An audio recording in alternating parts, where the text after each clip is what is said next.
d'avoir cliqué sur cette vidéo. Je me présente, je m'appelle Laureline Richard, je suis professeure d'accordéon et grâce à cette vidéo, je vais vous présenter cet instrument.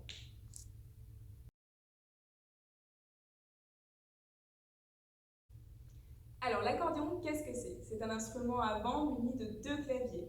C'est également un instrument dit polyphonique, c'est-à-dire qu'il peut faire plusieurs sons en même temps. Ensuite, on peut se demander d'où il vient et quand a-t-il été créé. Il a été créé en Autriche en 1829 par un facteur d'orgue, c'est-à-dire quelqu'un qui construit des orgues.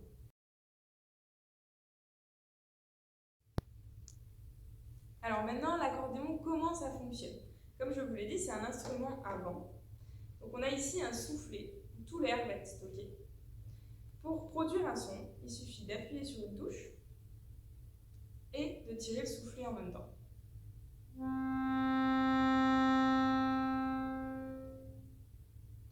Alors, pourquoi quand j'appuie sur une touche, j'ai un son qui sort? Plus précisément, comme vous pouvez le voir, au moment où j'appuie sur une touche, vous avez tout ça qui se lève. Donc, ça c'est ce qu'on appelle une soupape. Quand j'appuie, ça lève une soupape. Cette soupape laisse rentrer l'air et derrière, j'ai une petite lame qui va vibrer et qui va faire la note qu'on va entendre. Nous avons parlé de la main droite, mais maintenant la main gauche, comment ça fonctionne? En fait, nous avons deux systèmes. Un premier qu'on appelle basse baryton ou basse chromatique. Ça va être exactement le même clavier qu'en main droite, mais en main gauche. Ce clavier, du coup, nous permet de jouer des morceaux qui étaient écrits pour des pianistes, clavecinistes, organistes, avant que l'accordéon existe. Maintenant, il y a bien sûr tout un répertoire écrit juste pour l'accordéon. Mais voilà, ça nous permet de jouer pratiquement tout le répertoire qu'un clavier peut jouer.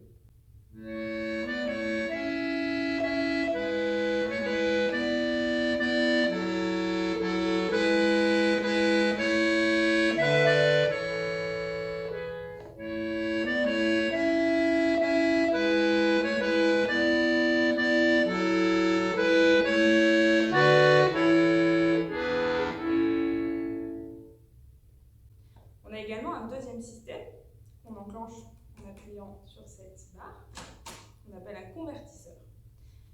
Et on arrive sur un système qu'on appelle basse standard. Alors la différence entre les deux, on ne peut pas vraiment faire de mélodie en main gauche, puisqu'en fait, au lieu d'avoir un bouton égale une note, comme en main droite, on a un bouton soit égale une note, soit égale 3 notes. Ce système-là nous permet de nous accompagner.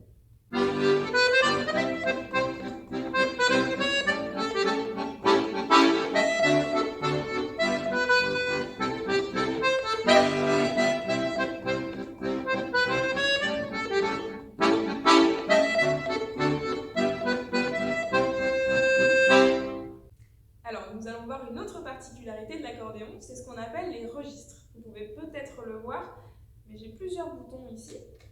Exactement, j'en ai 15. Et ensuite, j'ai ici ce qu'on appelle des mentonnières. Donc c'est la même chose qu'ici, mais reproduit en haut pour que je puisse le changer avec le menton pendant que je joue. Alors qu'est-ce que c'est? En fait, ces registres changent le son. Je vous donne un petit exemple.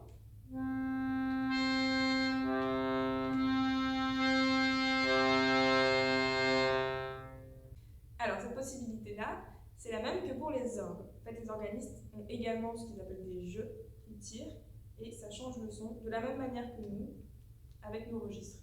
Donc c'est l'un des seuls instruments qui existent aujourd'hui qui puisse changer de son comme ça. Ensuite, grâce au soufflet, nous pouvons utiliser plusieurs rythmiques grâce à par exemple une technique qui s'appelle le bellocheck.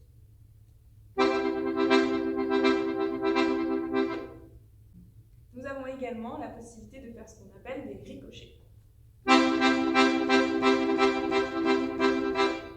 Voilà, c'est la fin de cette vidéo. J'espère qu'elle vous aura éclairé sur ce qu'est l'accordéon ainsi que son répertoire et son fonctionnement.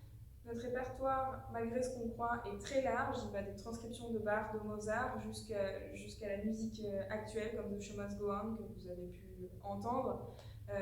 Voilà, on peut faire des arrangements facilement qui s'adaptent à l'accordéon. Je vous remercie d'être resté jusque-là et je vous souhaite une très bonne journée.